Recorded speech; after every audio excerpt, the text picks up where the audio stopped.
The most concerning trends of the past decade is the decline in fertility rates around the world. Obviously, in places like Africa, they have like a birth rate of like five. Obviously, you know, that may be a problem because those countries may experience overpopulation, but underpopulation has been a concern for many countries.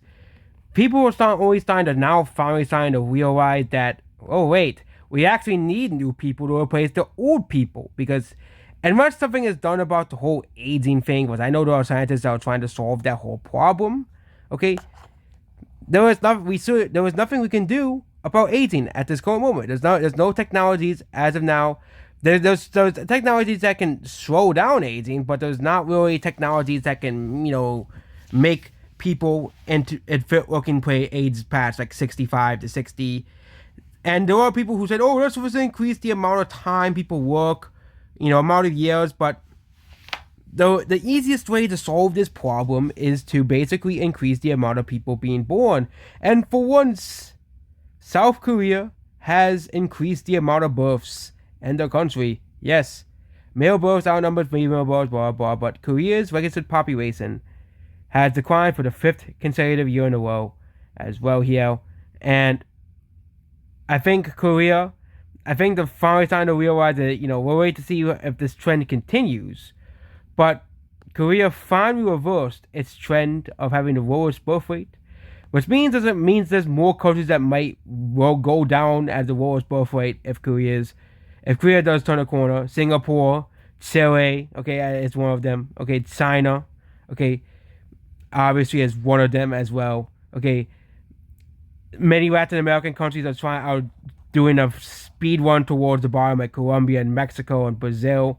Okay, very scary times we are in. Okay, as well. But if Korea wants to exist in the future as a country, they need to have more kids. You can't just, and I've been saying this for a while, you can't just replace people of immigrants. Then you'll change the entire culture of a country, and then that country ceases to exist.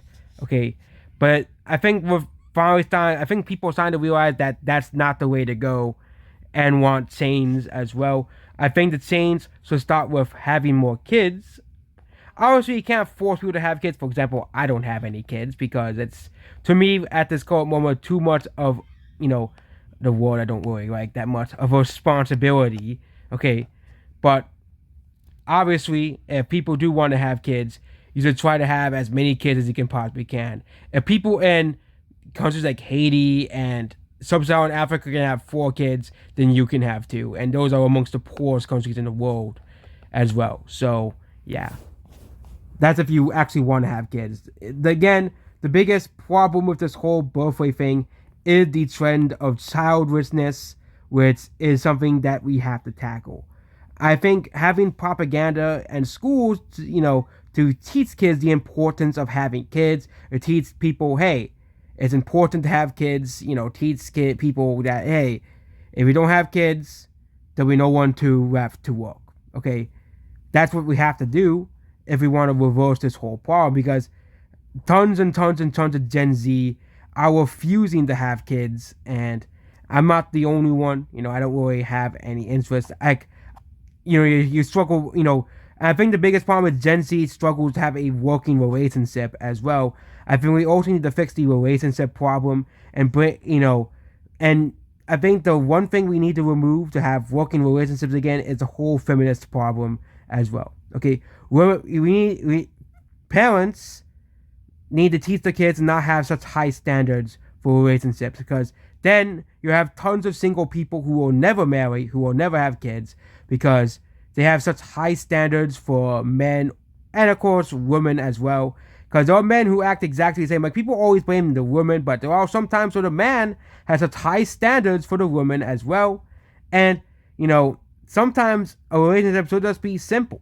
Okay? And I think that's what most men now just want to look for. But the problem is, most women have such high standards for men, which is very ridiculous. I think it's the even bigger problem in Korea that most people refuse to date. And I think you should reduce the amount of work hours as well in Asia, which I think, and of course Latin America, which I think the reason why Latin America's birth rate is declining so fast is that Latin America, especially like Mexico and Brazil and Peru, have some of the longest work hours in the world, which is very bad for those countries because guess what? One of the main reasons why Japan's birth rate is so low is simply because people in Japan and Korea work so long. And I think we're starting to see that in Mexico and Brazil as well, where people are working so long, they don't have time for kids. They don't have time for relationships, okay? I think you need to have, there's and same thing in even Europe. I think some European countries have the same problem too, where people work so much hours. Okay, I think that's why Gen Z wants to have a living wage. Okay, because no one should have to work 80 hours a week. Okay, people should, parents should be able, if they want to have kids, should be able to have a couple days off so they can spend time with the kids. They don't have to work 80 hours a week. Okay, they don't have to work all day every week. And I think that's why many people say, "Oh yeah, we don't have enough time to have kids." Okay, as well, and it really is a huge problem because they don't even have time for relationships or friends. Why have time for anything else? But yeah, that's what this video here, and goodbye.